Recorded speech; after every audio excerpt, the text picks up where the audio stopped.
Bem-vindos, eu sou Luiz Castelo e neste vídeo encerraremos o assunto resistência e corrente elétrica. Para isso, nos falta falar dois tópicos. Os dois tópicos são a variação da resistividade com a temperatura e potência em circuitos elétricos. Vamos começar aqui falando sobre a variação da resistividade com a temperatura. Pessoal, o que a gente tem é que eu estou passando corrente elétrica dentro de um dado material.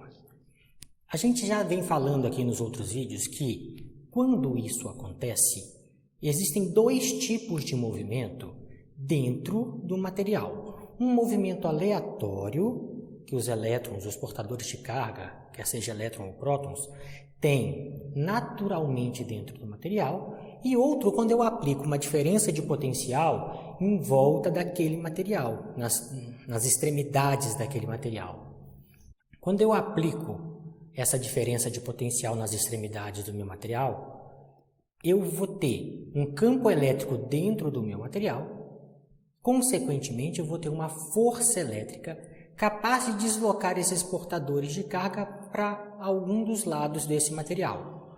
A gente já falou aqui também que o movimento aleatório não cessa e esse movimento aleatório é muito mais rápido do que o movimento de deriva, a velocidade de deriva, que é afastar essas cargas para um dos lados do meu material. Um dos fatores que contribui para este movimento aleatório é a temperatura do material. Quanto maior a temperatura no interior desse material, mais agitado vão estar os portadores de carga, maior vai ser o movimento aleatório.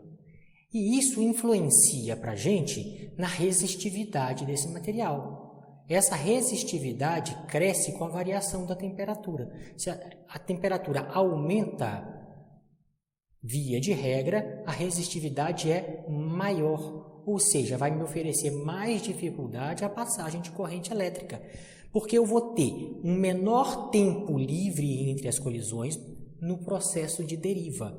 Então, o movimento aleatório predomina ainda mais do que a velocidade de deriva para temperaturas elevadas. O que o pessoal fez foi experimentalmente obter uma equação para esta variação na resistividade.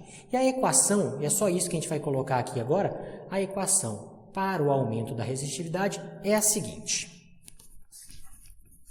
A resistividade menos a resistividade na temperatura que eu já conheço, esse resistividade zero é na temperatura de referência, na temperatura que eu conheço, é igual a resistividade nessa temperatura vezes este alfa é o coeficiente de temperatura da resistividade. Cada material tem o seu. Isso aqui é igualzinho quando vocês estudaram lá no ensino médio a dilatação linear dos corpos. Cada material tinha uma dilatação de acordo com a sua constituição. Aqui é a mesma coisa. De acordo com a sua constituição, cada material vai ter um coeficiente de temperatura da resistividade, vezes ΔT, ou seja, T menos T0. Temperatura que eu estou medindo menos a temperatura de referência. E esta equação me fornece isto aqui, ó, que é a variação da resistividade. Eu posso trabalhar tanto com a variação ou mandar este ρ0 para lá e descobrir qual vai ser a minha resistividade final naquela nova temperatura. Isso aqui tem sua importância imensa em qualquer projeto de eletrônica. Dentro de um computador, por exemplo, as temperaturas variam bastante do momento que eu ligo ao computador à temperatura de funcionamento dele. E muda toda a resistividade do circuito elétrico lá dentro.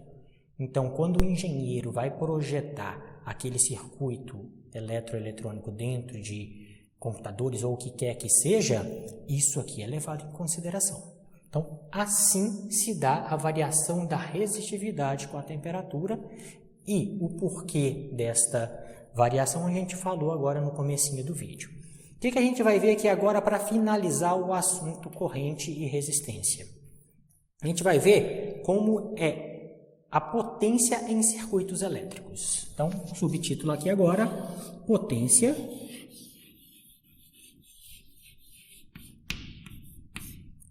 em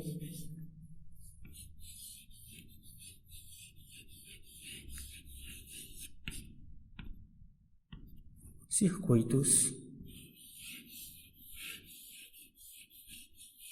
elétricos.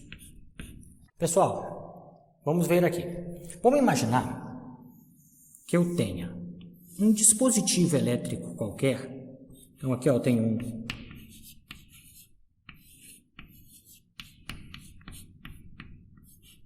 um dispositivo e este dispositivo está ligado a uma bateria.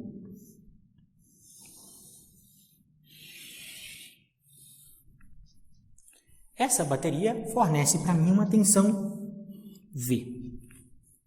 Logo, vai passar corrente elétrica por este dispositivo. Vai passar uma corrente elétrica e por este dispositivo, que também, vamos assumir que seja ideal, tem uma diferença de potencial sobre ele igual a da bateria.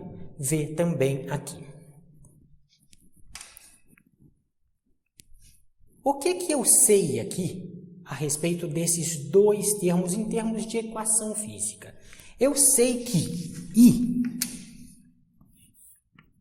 é dq dt e eu sei também que V é du dq. Essas duas equações aqui a gente já viu ela em vídeos anteriores. Essa a gente viu aqui no comecinho do assunto corrente e resistência, e essa aqui a gente viu na série quando eu falei de potencial eletrostático. Então, as duas equações já foram vistas. A gente vai fazer uso dessas duas equações para ver qual é a potência neste dispositivo. E vamos ter algumas considerações sobre as equações de potência que a gente vai descobrir aqui agora. Então, vamos lá. Pessoal, vou começar aqui, ó. Vou pegar esta equação e vou isolar o du. Então, vai ficar assim, que du é igual a V dq. Está aqui. Só que lá aparece um dq que pode ser tirado daqui. Então, desta equação laranja, eu vou isolar o dq para substituir lá. Vamos isolar aqui na laranja. dq é igual a I dt. Se tiver alguém agora se perguntando por que eu isolei o du e não o dq aqui? Por que eu isolei o dq, não o dt aqui, ou não o i ou o v? Gente, a gente responde aqui assim. A gente, se olhar lá na Física 1, já sabe qual é a definição de potência, que é o que eu quero fazer. E eu sei que potência é energia dividido pelo tempo, ou seja, é du dt. E é isso que eu vou buscar aqui. Então, para que eu alcance este du e este dt aqui, eu tenho que colocar o du em evidência, obviamente. Como aqui aparece um dq e eu quero que apareça um dt para poder, na hora que eu passar dividindo, chegar no termo potência, eu isolo o dq na outra. Desculpa, nesta aqui. Eu isolo o dq nessa aqui. E agora, se eu juntar essas duas equações, eu vou ter em uma equação só os dois termos que eu quero que me diz respeito à potência, que é o du e o dt. Vamos lá juntar. Olha aqui. Eu pego este dq e coloco aqui. Se eu fizer isso, nós vamos ter que du é igual a V no lugar de dQ e dt. Como eu quero potência, e eu sei que potência é energia dividido pelo tempo, é só passar aquele dt para o lado de cá. Se eu passo ele para o lado esquerdo aqui, vai ficar aqui du dt, potência instantânea, é igual a V vezes I. Ou seja, P é igual a I vezes V. Então, esta é a potência neste dispositivo aqui. Eu posso calcular a potência para cada um dos meus dispositivos, mas neste dispositivo a gente já sabe, então, que a equação de potência é I vezes a diferença de potencial, vezes a tensão da fonte aqui, a diferença de potencial. Essa equação é geral. Ela é geral. Ela é a mais importante, então, se ela é geral, quando eu estou falando de potência. Mas nós temos duas outras equações que eu posso tirar a partir daquela ali, com um conhecimento prévio, e esse conhecimento a gente já tem. Vamos ver quais são os conhecimentos prévios que eu tenho aqui para trabalhar só um pouquinho mais essa equação aqui. Olha aqui, eu sei que V é igual a RI. Essa equação também lá do ensino médio, a gente já viu aqui, mas a gente também viu lá no ensino médio, facilita mais para a gente lembrar dela. Eu sei, eu conheço essa equação. Então, repara aqui, se eu coloco no lugar do V o termo RI, como é que fica aquela equação ali? Vai ficar aqui P é igual a I vezes RI. Ou seja, a potência é igual a RI ao quadrado. Desta mesma equação, se agora eu isolo o I, eu sei que I vale V sobre R. Então, eu vou substituir aqui, para escrever num outro formato essa equação, o I por V sobre R, que vai ficar assim. P é igual a, no lugar do I, V sobre R vezes V. Isso aqui fala para mim que a potência é igual a V ao quadrado sobre R. Então, aqui nós temos três formas de escrever potência neste dispositivo. Essas duas formas que aqui estão não são gerais. Essa é geral.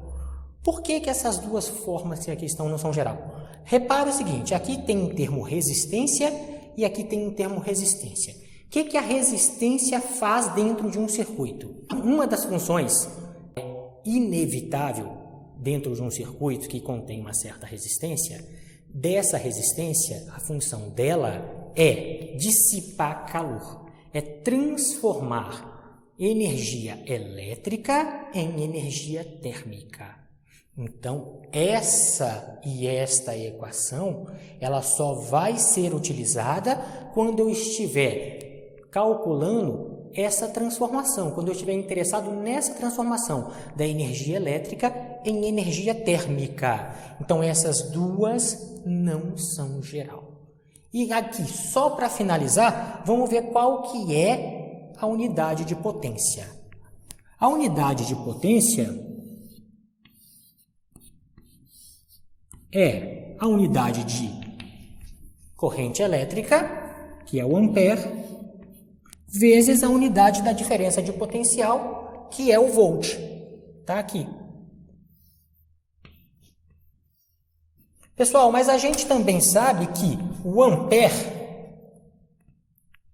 é a mesma coisa que coulomb por segundo. E o volt é a mesma coisa que joule por coulomb. Se a gente sabe disso, olha aqui, corta, e a unidade de potência é joule por segundo. O que, de certa forma, era óbvio. Por que que era óbvio? Porque é energia dividido por tempo. Energia joule, tempo segundo. E isso ganha nome. O nome de joule por segundo é watts. Ou seja, a unidade de medir potência no sistema internacional é o watt, que é a mesma coisa que joule por segundo, que é a mesma coisa que ampere vezes volt. Tudo bem? Então, pessoal, com essas duas passagens aqui, a gente encerra todo o capítulo de resistência e corrente elétrica.